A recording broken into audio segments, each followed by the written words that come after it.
so angry that the basis of American patent law was established because they took everything to the Supreme Court. You can go back and take this information that I have here and you'll find the court cases they actually had. And you'll see all the names of all the guys who were involved in the suits. And then you go back to Google and you fish their names in and more information comes forward. And next thing you're finding things like this. Original letters written by them to each other because you know their names. And these guys had no idea that someone was going to preserve their stuff. And when you find this stuff, and then you come on down and you see where a guy named George Goodwin signs in and has a letter, and then I show you a label over there, and it's from Goodwin and Leonard, who bought the original patent and the rights to make matches by the first American match patenter, who was Alonzo Phillips of Chapin and Phillips. And this takes me back to Bob Jones, the Match King. Let me interrupt you. Say, where did you get the original letters? eBay. Ah. It was through eBay. Bob Jones was in the Guinness Book of World Records for having the most Matchbox labels of anybody in the world. I think 350,000 different labels, a lot. George Sparacio and I know each other because of Bob originally, and then through Match Safes and a connection there. How long we known each other now? Probably 20 years. Good 20 years. But never met till today, first time. And so collecting, what collecting can do, how it brings you together. This was the holy grail for Bob Jones. If I could do anything, it would have been to have put this in his hands, just so he could have had that energy that he never got. But it was because of him sharing with me in the way he did as a collector that I knew, and when I found this, I knew what I was looking at. Now I found another one.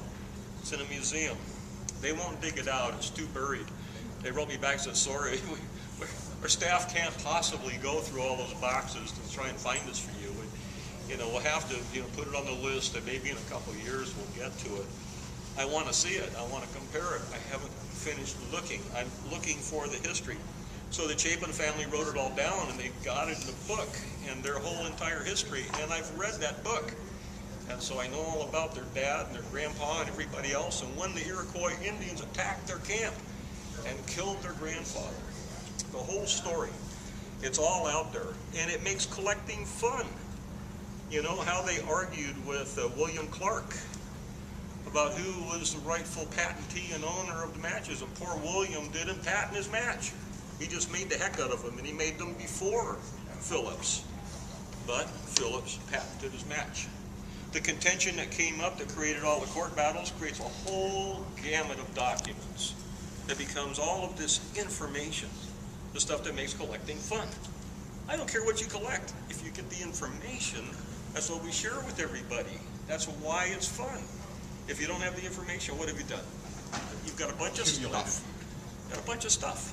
But when you've got the information, it turns everything into a whole nother thing. A simple little flat advertiser, are you a turtle? Anybody know what that means? All right. This is Wally Schirrau's lighter. Wally Schirrau had a whole bunch made up because when he was in the Mercury capsule project, they asked him, are you a turtle?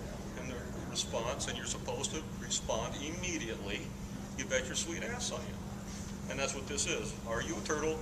You bet your sweet ass I am. And then if you look closely, you'll see a little emblem right here. You'll see a little Saturn V rocker with a Mercury capsule on it. Information is what it's all about.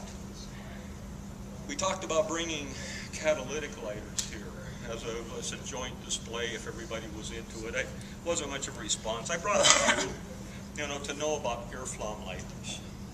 I don't know all about them. I've got a lot of information. I made a poster just to have something. Someplace here, there's air flam.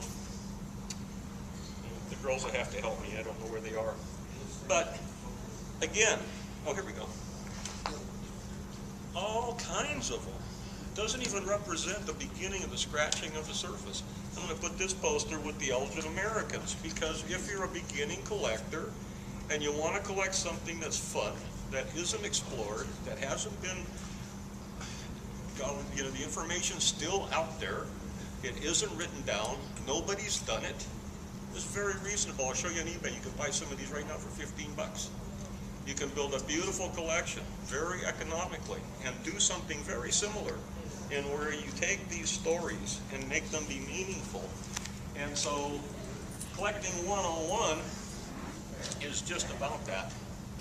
When it comes to something, and here's where I'm going to expose something. This is the 100-year-old secret, and it goes to truth. It goes to what a collector can find if you dig long enough, and you'll come across something, and I'll show you. And it all relates to this little matchbook right here. And this is the replica of what's called the Mendelssohn House matchbook, Mendelssohn Opera House. And back in the late 1890s, there was an opera house, and they made up a bunch of these advertising giveaway matchbooks, and they did. They gave them away, and one of them survived. And Diamond Match said it was their first matchbook.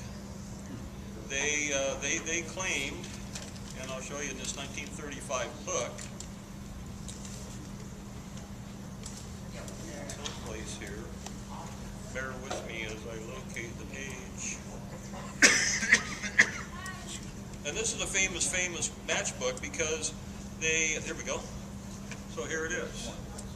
The Mendelssohn Opera House matchbook. And if you read this story, it's the story of Henry Trout, a young guy that went to work for Diamond Match, and they gave him responsibility to run and take over the beginnings of the matchbook division, which was brand new. They had bought Joshua Pusey's patent. He patented the flexible match in 1892.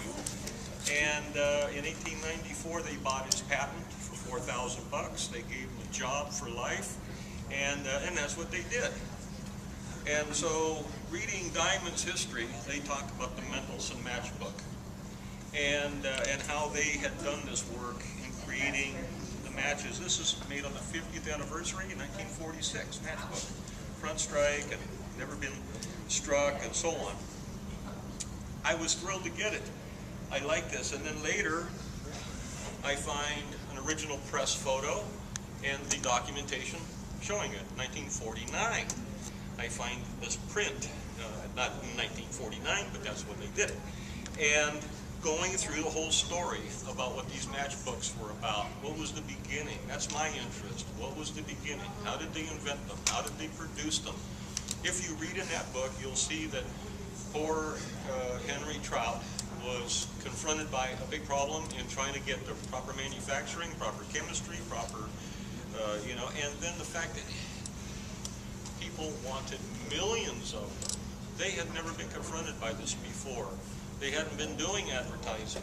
Advertising was a whole new thing on a product, and it was brand new in the 1890s. And so Henry Trout goes out, and he writes an order for 10 million of these. And then right behind it, he writes an order for 30 million. And then he goes to Wrigley's Gum, and he writes an order for 2 billion matchbooks, all around 1900.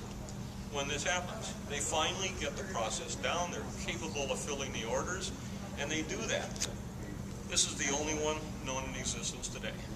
It's out of the 40 million made of the Pabst beer, and I just showed this to a really big collector of matchbooks. First time he'd seen it. We got talking because the information I had uncovered came from another guy who had uncovered a little bit and gave me a clue. And that clue led me here to a 1941 Life magazine. And in this magazine, they did an article. And it's kind of tongue-in-cheek, actually, but it's about matchbooks. And it's all about matchbooks. And they went and they interviewed a guy, and they wanted to talk to him. And so they went and talked to Henry Trout. Now, Henry died in 1945 after 50 years of working for Diamond Match. He was vice president of the corporation at the time. He had proved all of the old-timers wrong. He turned this into the most lucrative business that Diamond Match had ever encountered. The book match division outsold everything they'd ever done, and at the time in 1900, they were the world's largest corporation that had ever been formed. They had put every other match manufacturer out of business. They either absorbed them or destroyed them, one or the other. And there's something very important about this picture that nobody will notice. Nobody's going to notice this because there was information that was hidden from the public, and it had to do with this match cover, the piezo. Now, piezo is a medicine, it's a company, and this is an advertising. This is a replica, and it says on the back, a reproduction of probably the oldest printed matchbook